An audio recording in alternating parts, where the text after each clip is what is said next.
Okay, once you have your PhotoMagic software installed, one of the first tasks we need to do is set up our printers and set up our products.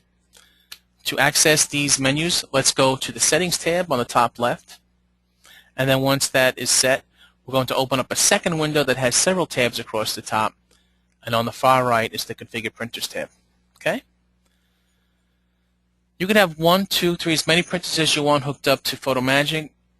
You don't have to have them all active at the same time, and they all don't have to have all these different paper sizes. So let's keep it simple. We'll install one after the other together, and you'll see what the different nuances are. One of the clearly the most popular paper sizes is going to be the 6x8 for the 6x8 3D, photo flip and such. So let's set up our 6x8 printer.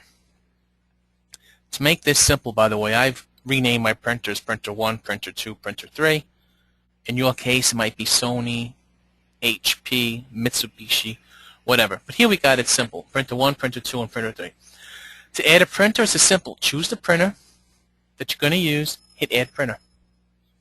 That's it, and here it comes. Now you want to tell it what paper is in that printer. 6x8. And since this is going to be an active printer, we're going to enable it.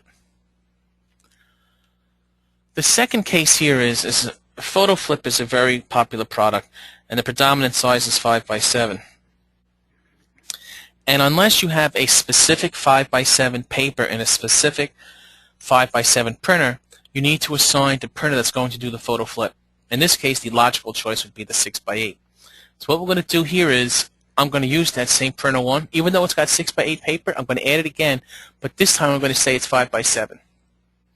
And we're going to enable it. And I'll explain more when we set up the products how this interrelates.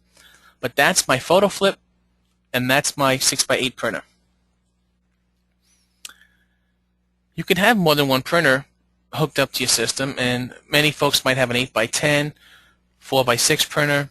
8x10 might be good for t-shirts if you're doing heat transfer, so let's set up an 8x10. Oops, don't want to do that. That's 5x7. To add another printer, let's say my printer 2 has the 8x10 paper. Here we have printer 2. I'm going to select it and change that to 8x10, and it's hooked up and currently active, so I'm going to enable it.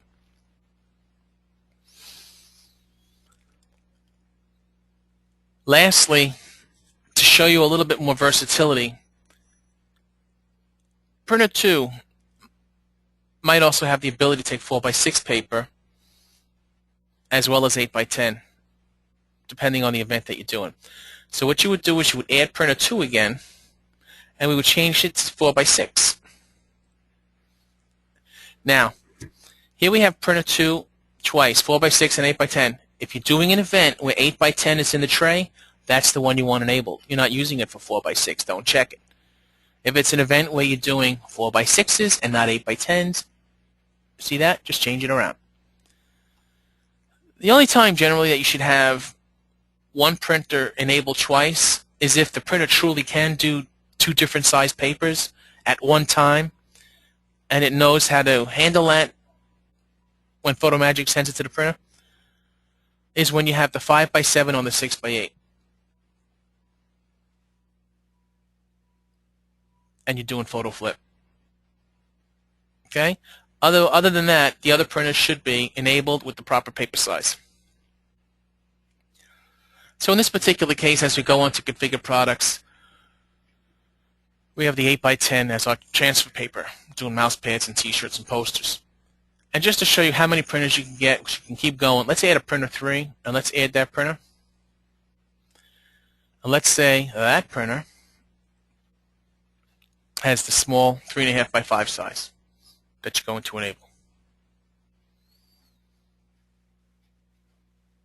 Now, when you set up your products, depending on the paper size that you select that product has, it's going to go to one of these printers. Once you're configuring the printers to delete a printer, just highlight the printer and then hit the delete key. And it's as simple as that. Make sure your printers are installed on your computer. They're going to show up here. You're going to choose the one that you want. You're going to click Add the Printer. You're going to choose the paper size. And if you're actively using it and it's hooked up, enable it. If you're not actively using it, don't enable it. Simple as that.